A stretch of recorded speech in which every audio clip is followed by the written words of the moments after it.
पर्वती राजाराम राणी वय 85 माझा असा. नमस्कार मंडळी, पुन्हा एकदा एका नवीन व्हिडिओ तुमचं सर्वांचं स्वागत करतो. तर प्रत्येक वेळी काहीतरी नवीन व्हिडिओ घेऊन येण्याचा माझा प्रयत्न असतो. तर आज मी चाललो अशा एका गणपती चित्रशाळेत, जेथे एक 85 वर्षीय आजी स्वतः मूर्ती घडवते, रंगकाम करते. तर आपण तिथे जाऊया, त्याची मुलाखत घेऊया, तसेच त्यांची जी चित्रशाळा असेल ती सुद्धा पाहूया. तर व्हिडिओ शेवटपर्यंत पहा. व्हिडिओ जर आवडला तर नक्की लाईक करा. चला.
पर्वती राजाराम राणी वय 85 माझा असा. पूर्वीचा गणपती आम्ही करतो, ते गणपती सोपल्यानंतर माझ्या मुलग्यान केल्यानंतर आता हे येतात. आणि त्याच्यानंतर आता मी त्यांच्याबरोबर काहीतरी सांगतोय त्यांना.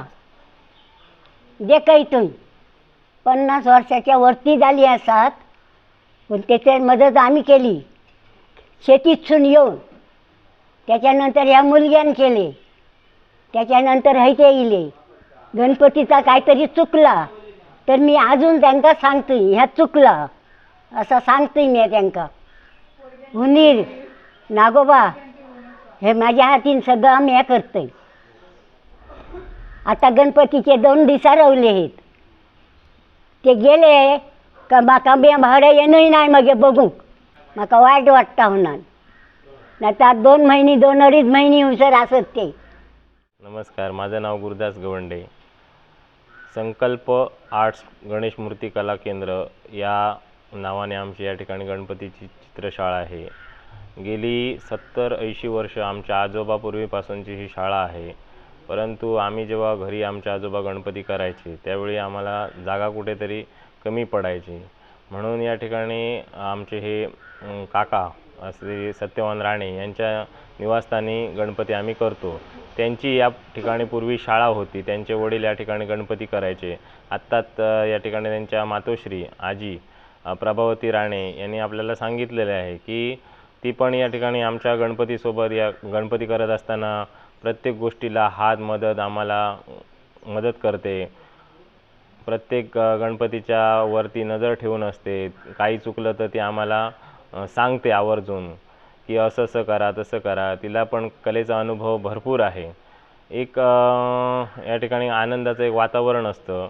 आमच्या आजोबांनी शाळा सुरू केली त्याच्यानंतर आमचे या ठिकाणी काका गणपती करायचे. काकानंतर आता आमची ही तिसरी पिढी आहे. माझा भाऊ पण या ठिकाणी तुळशीदास मला मदत करतो आणि आमच्याकडे पर्यावरणपूरक इको फ्रेंडली 100च्या आसपास गणपती असतात आणि या गेली मी या सतत 20 वर्ष याच्यामध्ये गणेश मूर्ती करायच्या व्यवसायामध्ये आहे आणि चांगल्या या ठिकाणी मूर्त्या माझ्याकडनं गोवा, नेमळे, झोळंबे, विलवडे, रोणापाल, कुडाळपर्यंत आमच्या दोडामार्ग खूप ठिकाणी गणपती जातात. आणि पहिल्यांदा जेव्हा आमच्या आजोबांनी शाळा सुरू केली होती त्यावेळी आमच्याकडे 2-250 गणपती होते. नंतर हळूहळू संख्या कमी झालेली. नंतर आमचे काका करत होते त्या पण कमी झाल्या. आता माझ्याकडे सगळ्या मातीच्या गणपती आहेत आणि मातीपासून बनवलेल्या मूर्त्यांमध्ये एक कलाच वेगळी असते. म्हणजे तो मूर्ती आकर्षक वाटते आणि मागणी पण मोठ्या प्रमाणात आहे. गोव्यात या गणपतीची मागणी मोठ्या प्रमाणात आहे. परंतु आम्ही एक कलाकार असून आम्हाची एक खंत आहे की ज्या गोव्यात आम्ही गोव्यात गणपती देतो, त्या गोव्यात गणपती देताना त्या गोव्यातल्या कलाकारांकडे आम्ही गेलो तर त्यांच्याकडे सरकार त्यांना प्रति फुटामागे 200-300 रुपये मदत करते. पण आमच्यासारख्या कलाकारांना इकडे भरपूर सिंधुदुर्गात कलाकार आहेत, पण आम्हाला तेवढी मदत पाहिजे तशी सरकारकडनं मिळत नाही किंवा अनुदान पण मिळत नाही. तर ते कुठेतरी सरकारने आम्हाला सगळ्या कलाकारांना द्यावं अशी मी या आमचे मित्र गौरेश हळदणकर यांच्या यूट्यूबच्या माध्यमातून करतो. आणि त्यांनी या ठिकाणी आजीचा खरोखर व्हिडिओ व्हायरल खूप झालेला आहे आणि आजीला गणपतीची मुळापासूनच आवड आहे. ती गणपती प्रत्येक या ठिकाणी गणपतीवर नजर ठेवूनच असते. म्हणजे आता तिला गणपती इथे असतात तेव्हा तिला आनंद असतो, खूप आनंद असतो. 3 महिने ती खूप आनंदात असते आणि ज्यावेळी इथे आता गणेश चतुर्थीला 2-3 दिवस राहिले आणि ते इथून गणपती जातात तर तिच्या डोळ्यात नेहमी अश्रूच असतात. ती या ठिकाणी परत पाठीमागून वळून पण बघत नाही या जागेवर, कारण तिथे कोणीच नसतो. हे एक वाईट म्हणजे दुःखाची गोष्ट वाटते.